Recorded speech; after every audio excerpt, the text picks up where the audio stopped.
All right, we are live. What's happening? It is Tuesday, 1 o'clock. See, got my water. I learned that from my last, well, not my last interview, but a couple interviews ago with Alfred Edmond Jr., who recommended the amount of water you should drink, which I always knew it, and I see people walking around with jugs, and we forget more than we've learned, right? And I said to myself, you know what? Hey, I'm just walking around the yard and the house. Why can't I bring a bottle of water now? Before it was a big old excuse. I can't bring that big ass bottle of water on the train, plane, automobile, and everything else because I had enough stuff in my hands. But that's what you do. You live and you learn. You go back to some of the things that you've forgotten or you should do, and you go, wait a minute, I can do that now. Let me put my headphones in. I don't need my headphones, I don't think. All right, so let's see who we got today. We have two really amazing people. You're gonna like this. Let me tag this really quick. Boom. All right, and I'm just gonna jump right into it. All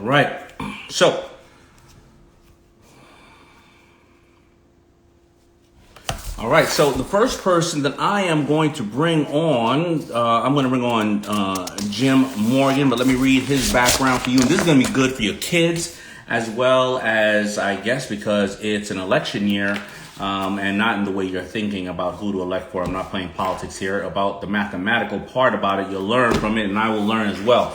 So let me tell you about Jim really quick. He served as a Coast Guard, so thank you for your service, Jim. I'm going to bring you on in a minute. And was given a career aptitude test that pointed him towards teaching. He committed to education full-time in 2016 and filmed himself and his daughter playing with his math instruction dice. The response to the video was extremely positive, and the Kickstarter to fund mass production of the dice surpassed its goal of $4,000. Invented the Play Smart Dice system to ensure his daughter achieved fluency in the essential math operations that he saw so many students struggling with during his tutoring. Created his latest game, it's the most recent game, Election Night, to help his daughter learn about geography and the mechanics of the electoral college, and so that kids could have fun with games that encourage them to think big, like running for president. All right, so let me bring him on really quick, and let's just jump right into it. There we go. It says he's unable to join at the moment. Hey, Samantha Sweet Shop, it says he's unable to join. I am not sure why. All right, so I'm not sure why he's unable to join. The reason why I want to bring him on is because the game is brilliant.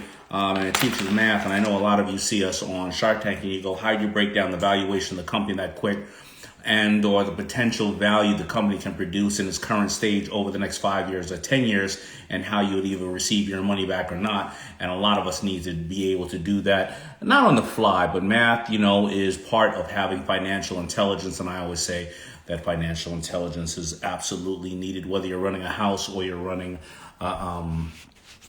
a corporation. All right, I'm going to try to bring him on again. There we go. Got him.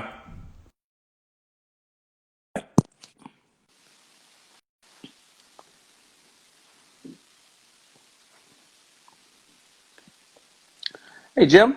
Hey, thanks for having me, Darren. Sorry for the technical difficulty there. No, listen, you know what? We're all going through it. It happens to every single one of us. I think my last broadcast, it was out in the yard and all kinds of stuff was going on. How you doing today?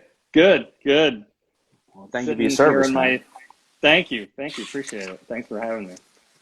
All right. So, when our buddy Samantha told me about the game, I was like, wow, that's brilliant. And I wanted to bring you on and talk about it. So why don't we talk about, when you took the aptitude test and you started in education, did you formally become a teacher?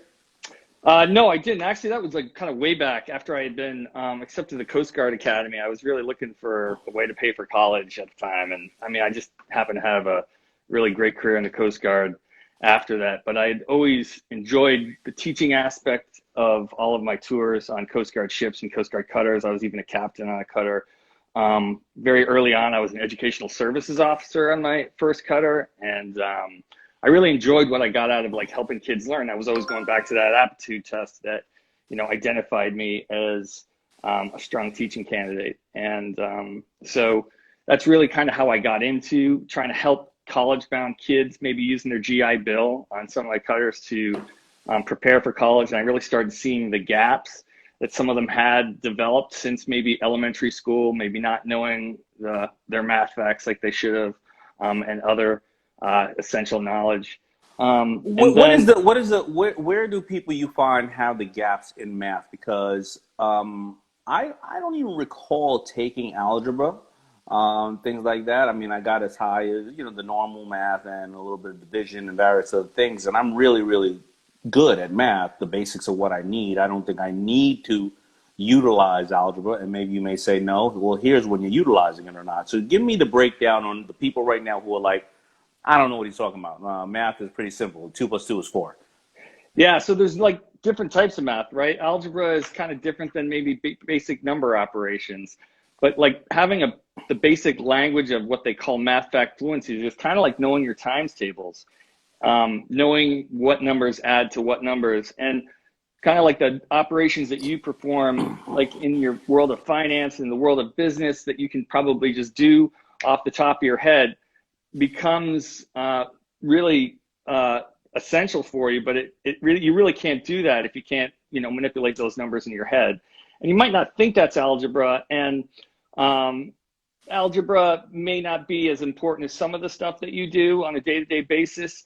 But certainly when people get asked what 10% of something is or what 15% of something is, and they have no idea how to do it, they panic, or they don't know how to multiply two numbers, they're really going to be at a disadvantage when they have to perform some of the basic functions on like college entrance exams, or the functions that you have to perform in a business environment. So maybe I'm too close to it, because I mean, that's a good point, right? You know, like I share with everybody that I'm dyslexic, you know, and something that comes really easy to somebody knocking out a book in 2-3 days or a week is like a mountainous task to me. Or even reading simple things that, you know, what dyslexics people do, or I do sometimes, is when I'm reading something, I'm so busy trying to focus on the big words that may make me stumble that I'm assuming what the little words may be. And that's when I mess up, because the little word, instead of some, may be summer. It may be something, right? And I mess up those words. You add that to a full page and I messed up 10 words, I got a whole different story than what you wrote, right? Yeah. So in regards to math, at what stage is your, because you have, how many games do you have right now? You have, I've got several with the dice system that we made here with these patent pending dice, the Play Smart dice that come in the bag. I've got the election night game, and then I've got a new game that deals with fractions, decimals, and percentages. It's actually on Kickstarter right now. It's called Blobby's Pizza. Kids really love this. So I'm really trying to form the foundation of what you'd be able to really need to do to have like fluent math, you know, fact. What ages are the kids? What ages are you approaching right now that you feel they need it? 8 and 9, just to make sure before 8 and 9. Yeah, that's before they get into middle school. That's, you know, so they're going to have that foundation before they start algebra. And, you know, sometimes I tell people that, you know, sometimes it's not algebra that a kid might have a problem with in class. You know, the teacher might be adding 8x plus 5x, and they might say it's 13x. But the kid might not know 8 plus 5 is 13. And that's actually one of the harder addition facts to learn. It's like one of the last single digit facts that kids learn. And that's a good test. If you want to know if a kid's like fluent in their math facts, say what's 2 plus 2, they'll say 4. Say what's 5 plus 1, they're going to say it's 6. Then say what's 8 plus 5 and see what happens. And if they like hesitate on that, or they say 12, or they say 14, you know, they're not really that fluent in that. And then it really compounds with multiplication, because, you know, you learn their ones tables, your 10 tables easily, your 5 tables after that.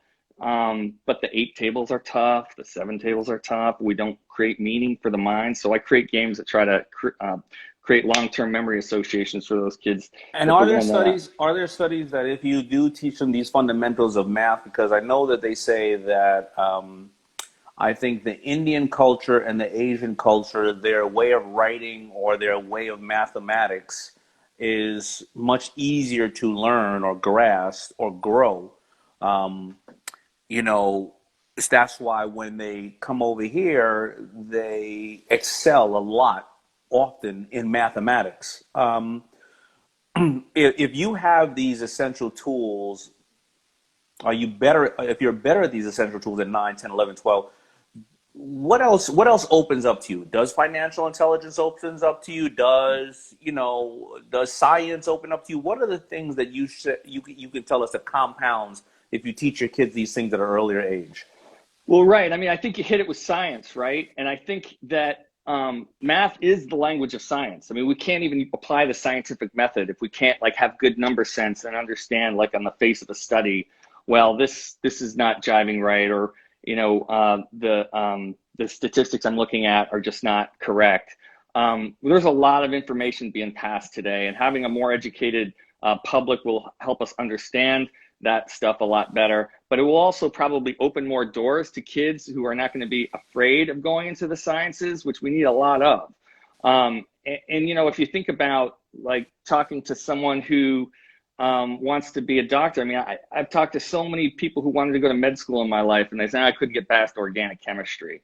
Well, even before that happens, math is kind of, you need you need to take the SAT2, for instance, for college if you want to get into an engineering program. Certainly, if you want to get into a science program, you're going to have to take, these tests. And if you don't have the foundational skills that we really start teaching in elementary school, but then kids kind of forget by college because we use things like flashcards, and flashcards are horrible tools to teach something. Really? I mean, I think so, yeah, because if you look at something that your mind, I believe that if your mind has an attached meaning to something like 8 plus 5, it doesn't mean anything. So you memorized it, but then I think when you get, I see these kids that come across studying for the SATs, they don't know what 8 times 7 is anymore. They don't know what 8 plus 5 is on a flash, and they'll get it wrong. So my thought is to like create meaning to it. And if you do that in games, for instance, like, I mean, I talk to people all the time and I say, like, how long has it been since you played Monopoly? And it might be 40 years.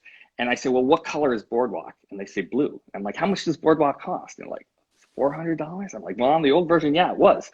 But like, they didn't study that, right? Right. So if we attach meaning, and someone was trying to, a teacher was actually telling me about how Common Core worked. And I'm not going to get into Common Core, what that's all about. It's kind of it can be a little controversial. But she said, what we want kids to realize is that like 8 plus 7 is 15, but we want them to think 7 plus 7 is 15. And then they'll know 7 plus 7 is 14. And then they'll know 8 plus 7 is 15. And a light bulb went on in my head. And I said, well, 8 plus 7 is 15 for 2 points, because I played a ton of cribbage at Boy Scout camp in the summer. And those combinations had meaning in my mind because they were winning combinations. And, kids that know like 4 times 7 is 28 because like they know when their football team goes up by 4 touchdowns, it's 28. They know their 7's probably better than 8's. Right. So. Well, let me ask you. So thinking about it, if you know math, the fundamentals of math, you also, it doesn't just apply to science. It applies to engineering. It applies to accounting. It applies to geology. It applies to finance. Right. So it applies to the health sciences. It applies to everything we use data to try to solve problems with. So for instance, like you're looking at COVID stats right now online. Like, I mean, everybody does, we go to Dr. Google, we do all, but like, we don't even have necessarily a population that understands what, they're looking at in a study. Well, let me ask something, because somebody put online the other day, then I'm not getting into the politics. We'll get into electoral college so you can educate me on that.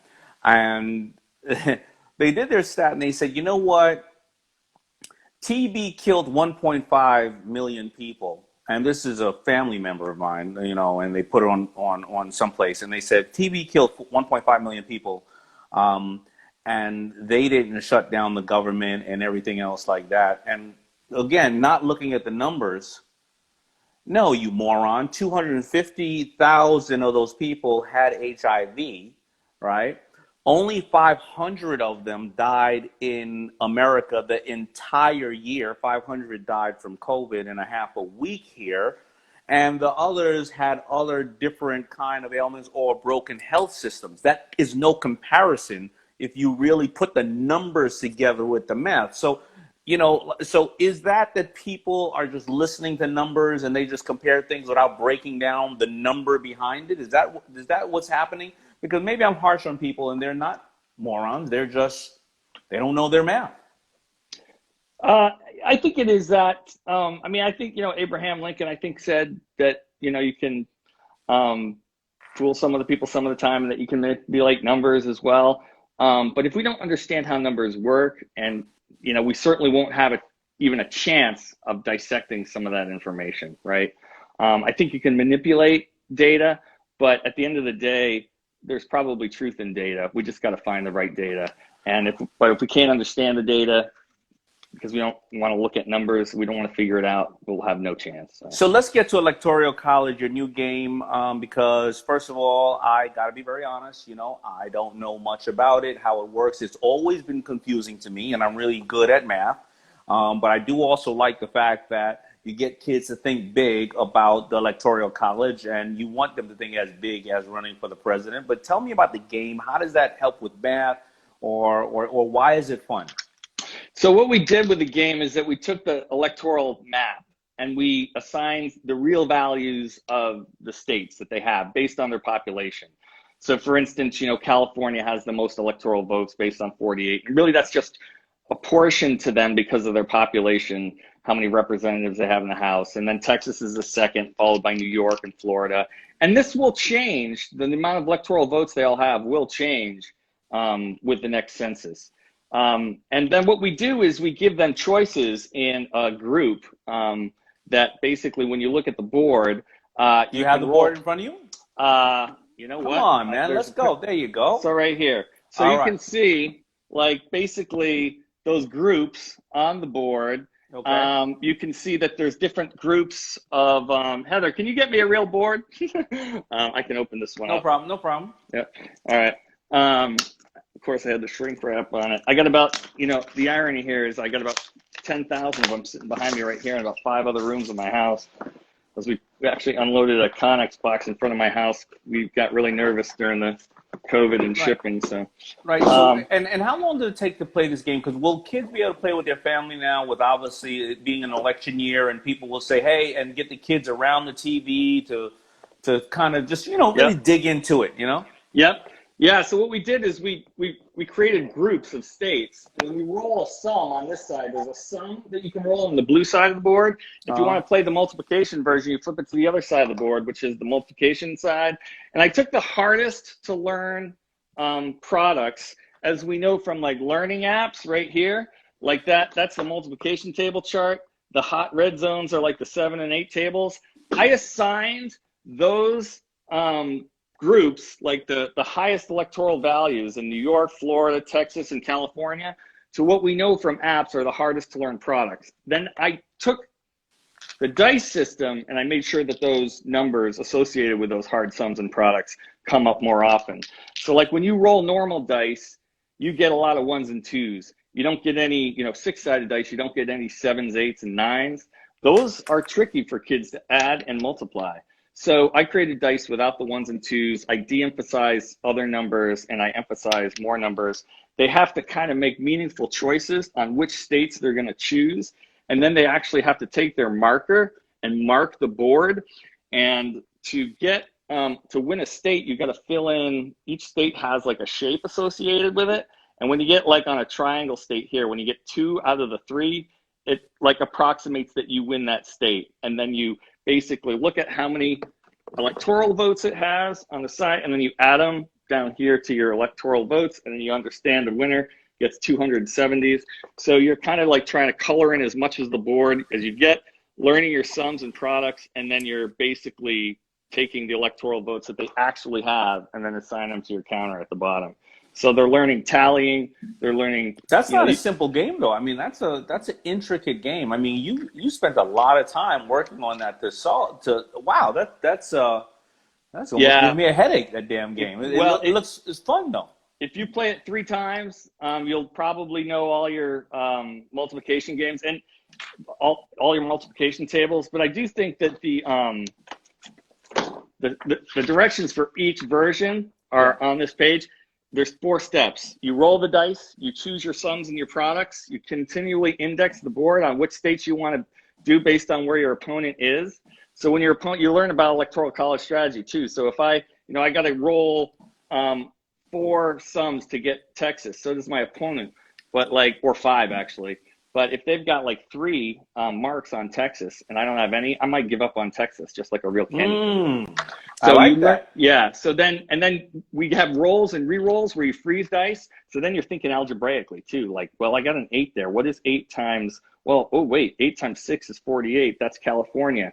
So it gets them thinking pre-algebraically.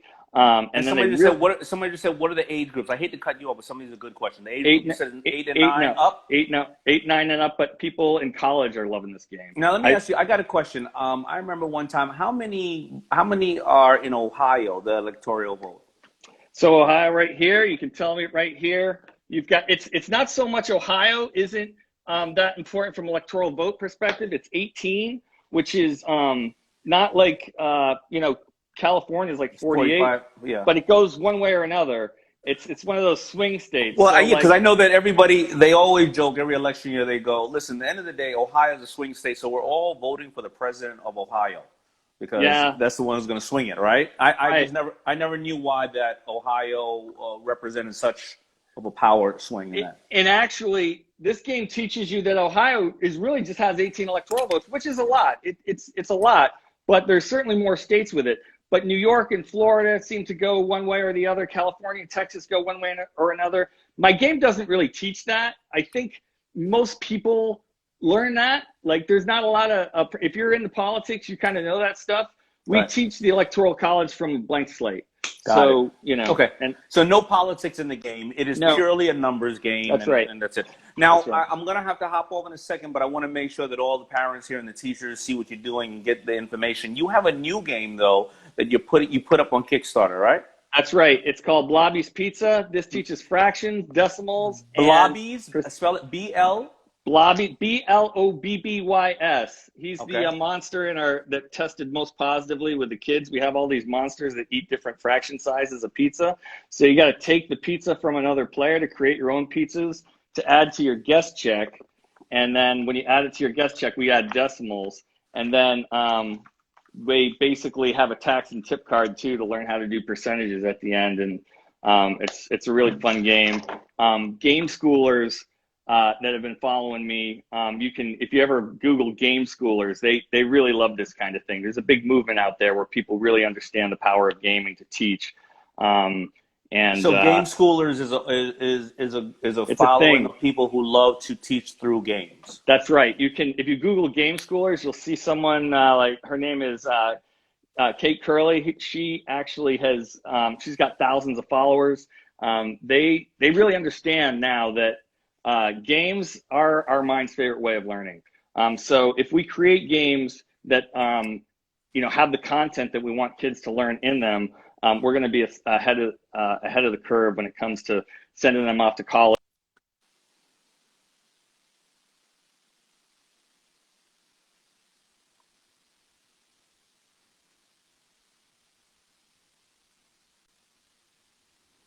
All right, I think Jim is frozen, and I wanted to ask him 1 or 2 more questions. I know it's not my internet this time.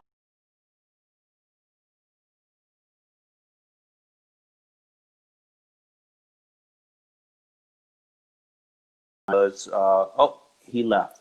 All right, I love playing Monopoly with my team and other people because I learn so much about how they behave and how I behave, whether they're cheaters or they're drive a hard deal or they're thinking this way, because after playing over 3, 4, 5 hours, even though it's play money, you realize, what their strengths are and their weaknesses. So thank you, Samantha Sweet Shop, for hooking us up with Semper Smart Games. Samantha, please have them send some games out to me. I'm going to highlight them. I'm going to try and check them out and play them. Minka's too little. She's 4 right now, but I definitely want to check it out. So I'm going to bring on Marie Forleo right now, and I'm going to read off her stuff. I printed out some stuff about her. I mean, I just know Marie personally, and she's an author and a great person. She's very, very fun. She is You know, she's inspirational for sure. And there's a lot of women that follow and love her because of all the things that she does. And she, here you go. All right, so check it out. All right. All right. Created a socially conscious digital empire that reaches millions of people. Created an award-winning show, Marie TV, world-class online training programs, and wrote the New York Times #1. I only got to #2 bestseller. Everything is Figureoutable. Tried going to the corporate route, but found herself feeling really unsatisfied and like her passions were not, and felt like her passions were not being addressed. So she started bartending, waiting tables, and other odd jobs while she built her coaching business.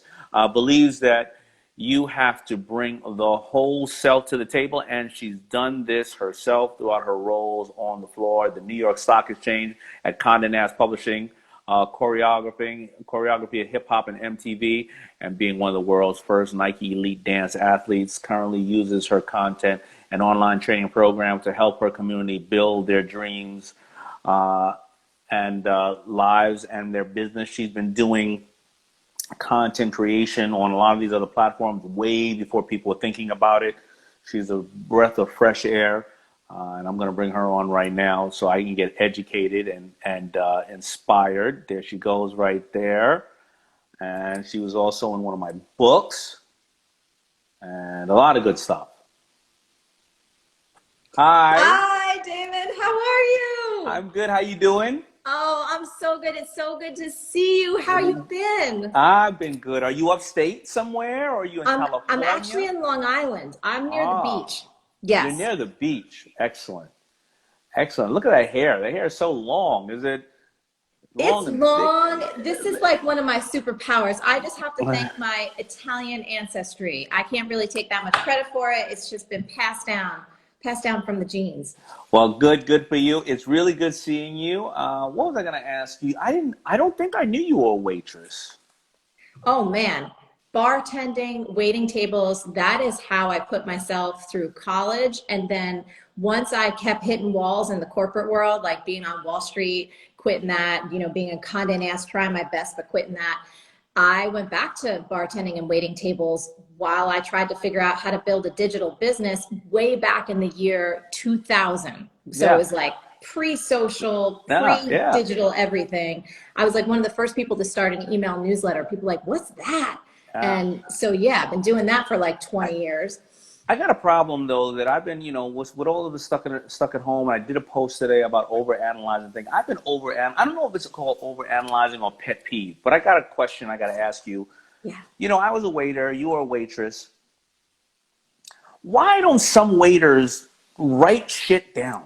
Why don't they write down the order? I don't understand. I have a big problem with this. I mean, it creates a whole hour of frustration because they're grown people, so you can't say, hey, come here. Didn't I say to write that down? Because they may spit in your food.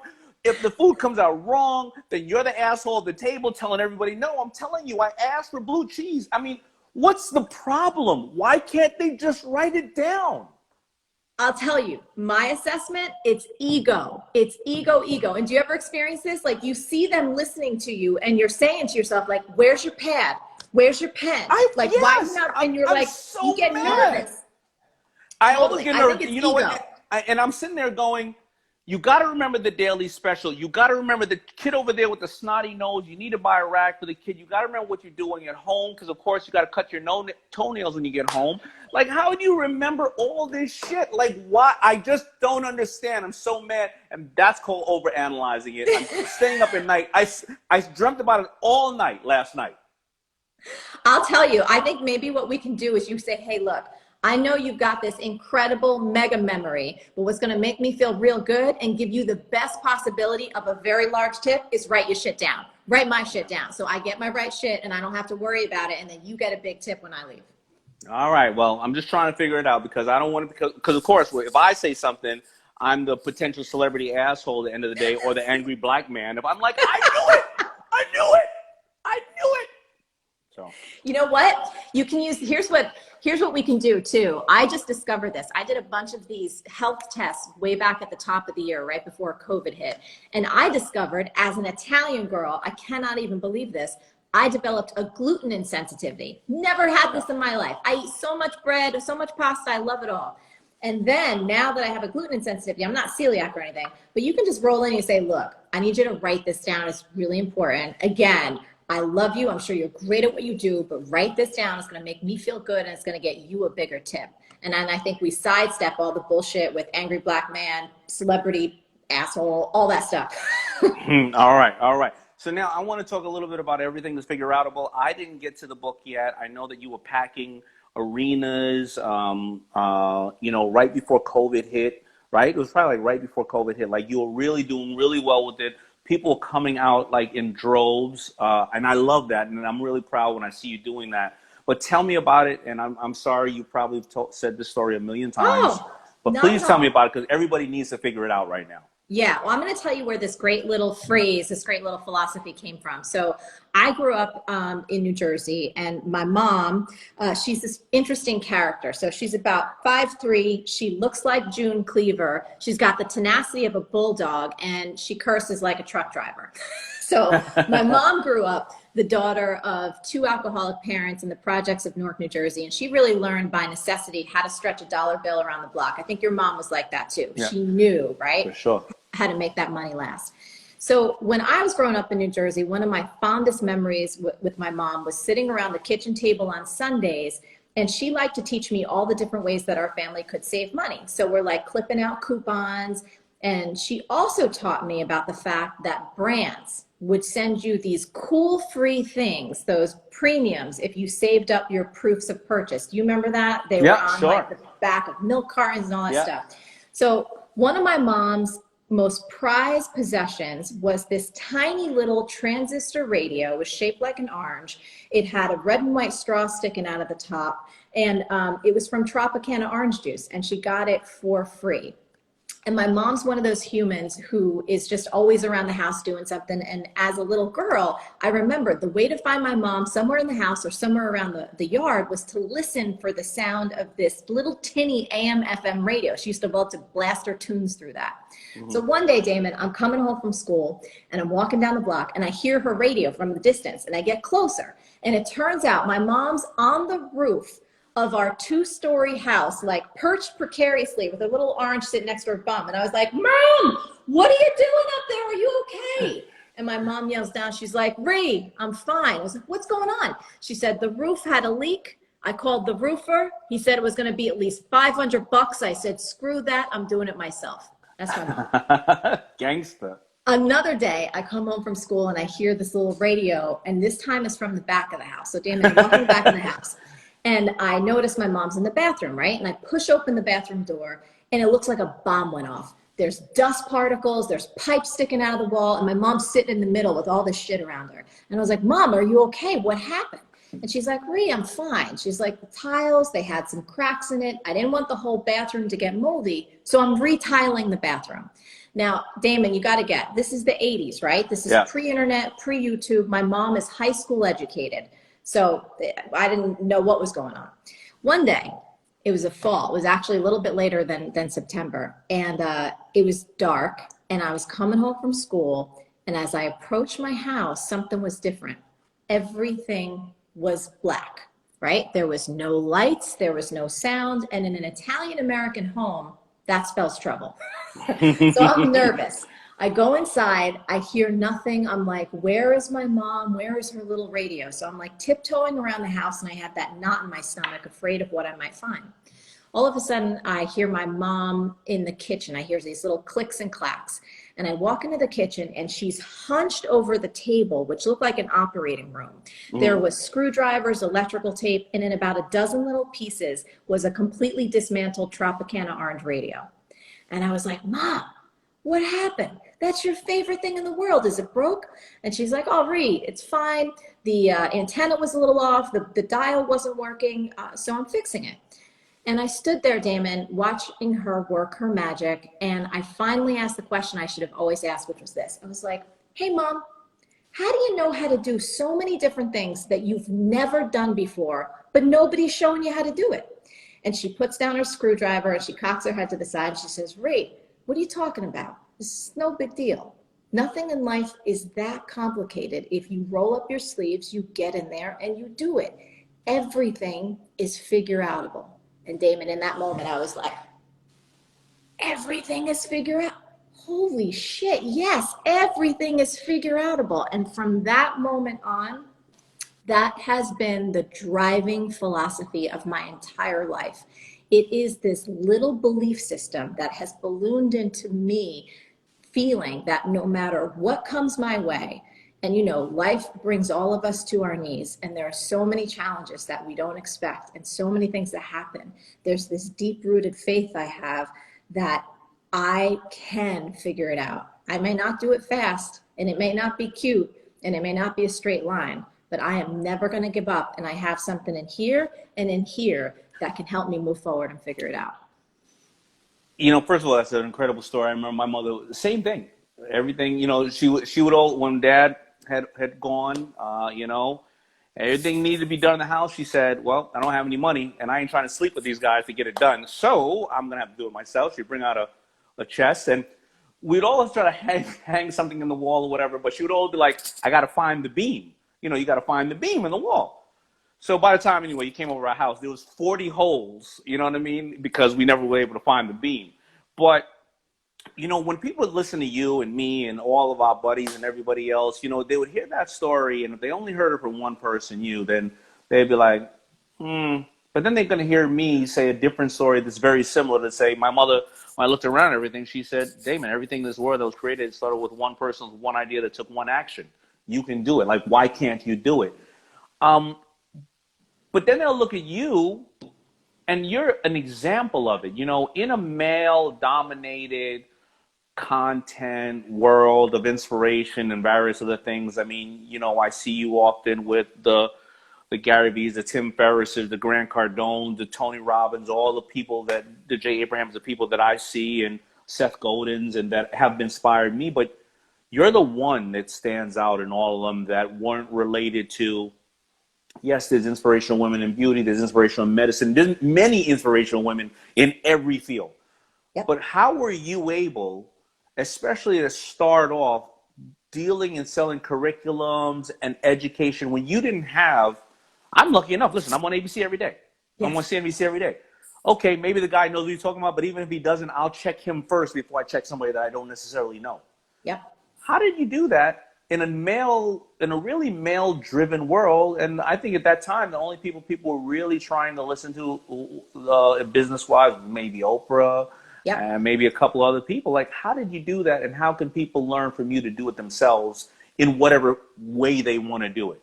Absolutely. So I think for me, you know, I love learning from all people. And I recognized early on, I didn't really see many people like myself, you know, in that world of inspiration and content and business. One of the mistakes I made early on that I think can be instructive for people is I was trying to be someone else. Here's what I mean. I was trying to be this ultra buttoned up professional idea of a businesswoman that I maybe formulated when I was 8 years old, you know, and that image was like big shoulder pads, and you're going to have this corner office, and you have to speak in a particular way, you have to have an MBA, and all of these things that prove for me inside that I was worthy of sharing information. And when I tried to speak into that hyper professional image of a businesswoman that I had, Daymond, I failed. My voice wasn't there. I didn't get any traction. I was so insecure on so many levels, and I was so stunted because I wasn't being true to myself. The moment that I admitted, and this is a kind of circular answer to get where we're going, but I'll get there fast, that I was what I call a multi-passionate entrepreneur. I had always been passionate about health and fitness. I loved music and dance. I loved hip hop. And when I was trying to just be this narrow version of a professional, like, coaching woman, I fell flat on my face. The moment I said, hey, I love fitness, I love dance, I love spirituality, I love music, I love business, I love finance, I love marketing, and just started to allow myself to speak in that Jersey tone, which is not perfect. I definitely make mistakes. It's a little saucy and spicy. And then I actually started telling people about my simul career in dance and fitness and that I was a Nike athlete. Like everything, Daymond, started to come together. And I think people started to resonate even more with my content because they could feel the realness. I stopped trying to be something. I stopped trying to be like the female version of whomever, whether it was a Deepak Chopra or, you know what I mean, a Tony or whatever that was, and was just true to myself. And I find that in a world with 7.5 billion people, almost 8 billion people, there are more than enough folks that need to hear what you have to say from your unique perspective. And that's true across every industry of business, right? How many different styles of Italian restaurants are there? How many different styles of any kind of restaurant or clothing or tech? You know, there is more than enough in this world for everyone. And I mean that on a spiritual level and also on a practical level. Yeah, competition's real, all that stuff. But if you go full force with who you are, what you believe in, and what you stand for as a human, that's what I think really worked for me. And then the other side of it is I'm a relentless mother humper. I do not give up. There's this Jersey bit in me that, you know, for the first, 7 years of my business, Daymond, I was still waiting tables. I was still bartending. So I didn't like have overnight success. I'm an overtime What was the success. motivation the first couple of years? What was the motivation you were giving people? Because if you were waiting tables and bartending, some people could say, well, it doesn't look like, and nothing wrong with that because I waited tables and I think you can make a career out of anything, right? So some people say, why should I listen to you? Yes.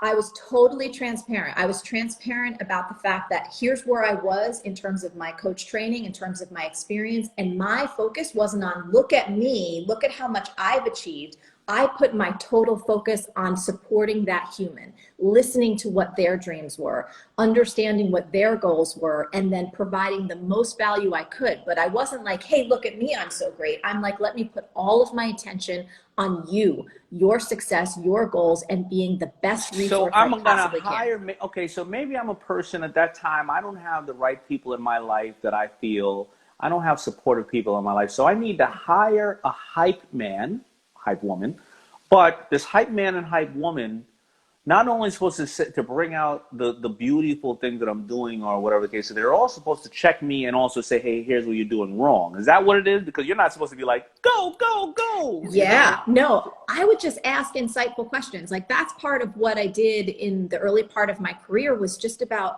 asking people the tough questions that they may not be asking themselves, right? So is this job, when they were telling me about a little bit of a career thing that was happening, is challenging them and not necessarily criticizing them, but holding space so that they could get real with themselves and then creating action plans together for how they wanted to move ahead. So my belief always as a coach wasn't that I'm the smartest person in the room. Oh, hell no. I believe you are your wisest teacher. I'm just here to help you make those decisions, set those game plans, right? Provide resources. And then of course, after 20 years, now I've got a lot more experience and there's more things that I know how to do. But in the beginning, I trusted my skill set that I was learning and I was very transparent. So let's talk about people right now who need to be motivational coaches for their husband, for their wife, for their sister, brother, and their family members who need to learn from you, who may not want to be the big person on stage or with the big books, but they need to have some kind of skill set right now because their family needs them and everybody needs to get together right now during this crazy time. What are the keys for them to be able to be that Marie Forleo in the house with their husband or wife? Couple things. Here's one of my beliefs, especially, no one wants to be criticized, right? The more you can build people up for what they're doing right, catch them for what they're doing right, and acknowledge them for what is going well and what they're focusing on that's working, man, that's how you build up someone so that they can keep building on that momentum. The other thing is you want to live by example. Like, don't wake up first thing in the morning and look at your damn phone or turn on the news and just drown yourself in negativity and all the shit in the world that's going wrong. Get up, get your family started on some kind of, whether it's a little bit of yoga, a little bit of walking, a little bit of running, some kind of exercise, so you set yourselves up to have the mental and emotional and physical strength to tackle the day. And again, if you're the person at home and you want to support your wife, let's say, someone listening right now, you have a wife, and I'll say this, and this is my own belief, you don't have to agree with this, but feminine energy, they want to be seen, they want to be heard, and they want to be understood. So if you can help her feel seen, You can help her feel understood. You could help her feel safe. That woman is going to fly. Let's talk about the flip side. Someone who has masculine energy, and this doesn't matter for gender, right? You can go all the different ways. We all have both in us. But masculine energy, they want to feel free. They don't want to feel criticized, right? No you doubt. criticize a man, you take him down. You build up a man, he will, right? I'm telling you. So exactly. So again, to tap into what your energy is. And then for me, like I try and treat Josh, I talk about how he's my king, how I want to teach, you know what I mean? I'm like, you're my king. And we build each other up like that. He's an actor, he's working on new roles. So I'm looking for all the ways that I can support him so he can feel his best amid all the crazy shit that's happening in the world right now. You know what? Those are good points on how you can do that. Plus, I also learned something from you earlier when you said you were trying to be the perfect spokeswoman. I didn't realize that, or motivational person. Maybe I'm going to empower my wife because I didn't realize that when women have shoulder pads, they think that they have made it. So I'm gonna buy her some shoulder pads tomorrow. That was my idiot idea. Your woman may not feel that, but I will tell you, when a woman feels seen, when she feels safe, when she feels understood, man, forget about it. So seen is, I acknowledge the work that you're doing. I acknowledge what you're putting in. I acknowledge, of course, I acknowledge it. And you know, guys, I acknowledge that you changed your hair. Oh yeah, you're bald. I appreciate it, but I don't even know that stuff. I acknowledge some stuff. So seen, heard is, you shared your opinion with me, or you shared your belief, and I'm considering how I can make this happen, or I'm considering how I feel about it to respond. No. Okay. So let me correct that. Here's another take on it. Ready? Validating her perspective, mirroring back, empathizing with what she said and how that makes her feel without trying to fix it. So, okay, so if my wife says you are not going out tonight, and I go, absolutely, honey. I'm not talking about that. Okay. But I used to do that. My ex-wife, maybe that's why she's my ex. She used to be like, you're not going out tonight. I used to be like, you're right, honey. I'm not going anywhere. Boom, and I leave. I agreed with her. Yes. I heard her. Yes. No, now we're getting into territory where we may not be able to unpack all this in like 8 minutes, but let's say she's just expressing some frustration about something she's experiencing, something she went through with her day, something that's happening in the house, something she's feeling or going through. And Daymond, you're like, gosh, I hear that. I hear how frustrated you are. And I can see what that makes you, where that brings you in your heart and how difficult that must be to manage. You make sense to me. That little phrase, you make sense to me. You don't have to agree, but when you validate who she is, how she's feeling, and what she's experiencing without necessarily trying to fix it or get into a fight, all of a sudden something relaxes in us and we're like, oh, wow, he does see us. He does get us. And then all of a sudden we're open to wanting to collaborate. But what if we don't get it? Because, both men and women speak differently. Yes. And sometimes I will be on my daughter or my wife, and they'll be driving down the street and they'll be on the phone and they're telling me how upset they were about something they were going to. But it wasn't necessarily about what happened there. It was because she happened to have that time of the month at the moment and she was wearing a size 12 instead of a size 11. And I'm like, but that got nothing to do with what happened at the end. Yes. Don't worry about that. Just validate her. Say, I know how. This is where real love comes in. Because real love, we don't need to be right in real love. In real love, you're just holding space for another human being to have their experience of life, and you're loving them right through it. Got it. I'm going to say from now on, I understand how it feels because at that time of the month, you're a little bit heavier. Baby, I've been bloated for 5 years. I get it. Yeah, and say, you know what? I think you're beautiful no matter what. In fact, I love you when you're bloated like this. You might even be more beautiful right now if you can handle that.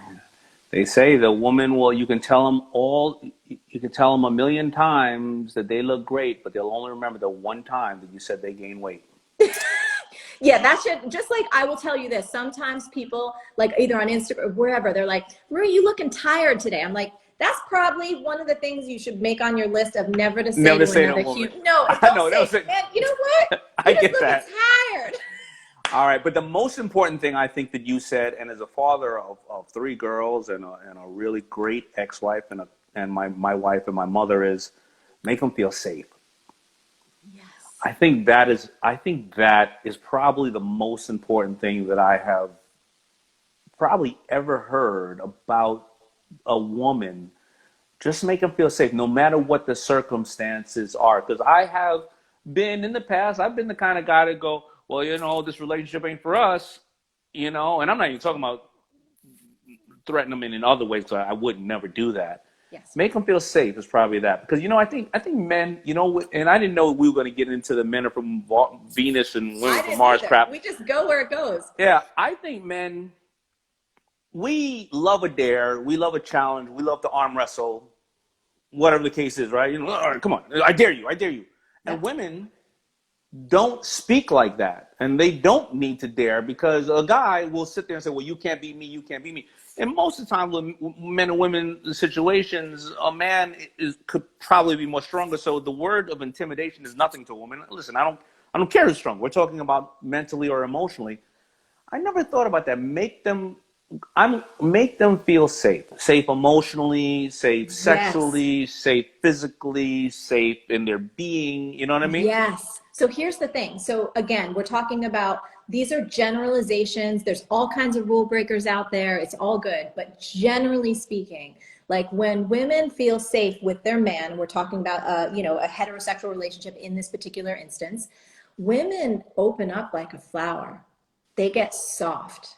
When they feel safe with their man, and mentally, emotionally, spiritually, physically, that beautiful energy comes through. It's allowed to come through. And what happens for many women, especially now in kind of where we're at, so many of us, and I raised my hand to this, I grew up where it was like, in certain ways, I had to be both, right? I had to be that feminine woman, but I also had to take care of business. Yep. And for me, when I don't feel safe, I become a hard ass. And that's where the love connection for Josh and I, it ain't going to happen. Because guess what? He doesn't want to be with a masculine woman. He doesn't. That's right. not, and you've probably experienced this in your relationships. If your woman doesn't feel safe, she gets tight, she hardens up, and then it's on. Yep. And you don't feel her heart anymore. And I think on the flip side, men want to feel a different type of safety. Yeah. If you look at the basics of animals, whatever the case is, the female always wants to feel like whatever she has and is going to give birth to, that you can provide and make her feel safe. Yes. On the flip side, men always feel, or not always feel, they need to feel safe that even if I lost it all because I'm gambling on us, baby, I'm going to go out there and I'm going to, if I got to live in a refrigerator box for you and for you to be safe, I'm going to do this, but don't leave me because I lost those things or I can't get up today. Maybe I got up 7 times, the 8th time I fell and I busted my chin, and I'm going to get up the 9th and 10th, but while I'm down for that 8th, make me feel like you're here for me. Because and a lot of people ask about wealthy men and wealthy women, and they go, what do they really want? They just want somebody to really be with them for them. The moles, the hairy moles and everything, and make them feel safe as well. So I think the women can learn from that too, because the minute your wife starts looking at someplace else or saying, oh, they got a bigger house, or oh, they went on a trip here, and you may not be able to do those things, you don't feel safe as well as a man. 100%. I mean, for me, one of the things, Josh and I have been together for 17 years, right? And it has not been rainbows and unicorns. We have had so many hard times. We've butted heads all over the place. But, after 17 years, you learn a lot about it, and we work at it. And so for me, in terms of that with him, our careers fluctuate. And sometimes I'm the one making all the money. Like it goes back and forth like that. And we all have ups and downs. And for me, what I've tried to practice is letting him know that I love him as a soul. And I love him no matter what. And that who he is as a human being is someone that I want to spend the rest of my life with. And he can show up in all the different ways that he's going to show up. And I'm going to be there to witness him. I'm going to be there to support him. And I'm going to be there to love him through whatever comes up, whatever happens. Well, I appreciate it. And I'm glad that we had this talk. And thank you for being flexible. Hey, thank you for being flexible, moving the time around. But I want to get to one thing, because I want people to know where to find you at all times, because you have so many multiple platforms, from Marie TV to podcasts to best-selling books and blogs and more. Yes. So I wrote it down. So for people getting started, how can they identify what content channel to focus on for themselves, as well as to focus on to find you? I mean, I guess to them it's the best way they digest information. Yeah. But you've expanded over all those after doing it 20 years. What do you Yeah. think, first of all, is the best place that they should start for themselves? And second of all, where they should find you? And it may be the same answer, maybe where they take in information the most. Absolutely. So if you're someone who's obviously an auditory learner, go download your favorite podcast. We have the Marie Forleo podcast. Our theme is always helping people create a business and life you love. On YouTube at Marie Forleo, we've got hundreds and hundreds of free episodes. We've got you on our show. We've got so many incredible experts and just me answering questions. On Instagram, it's usually a lot of fun. There's some dancing and some inspiration. And then also marieforleo.com. So, we've got tons and tons of free resources to help people learn what they need to learn, to develop that everything is figureoutable mindset, and to get the tools they need to lift themselves up and to make the difference in the world they were born to make. Well, I hope they enjoyed how you and I can move and sway through conversations. There's no structure to it, no shoulder pads. No, that's it, baby. We're just doing what we got to do. All right. Well, I love you, and I hope that you are safe. And yes, and I'm following you by far. I'm one of your biggest fans, and thank you so much for what you do. Sending you so much love, Daymond, and thanks everyone for watching. Love you guys. All right. Bye. Bye.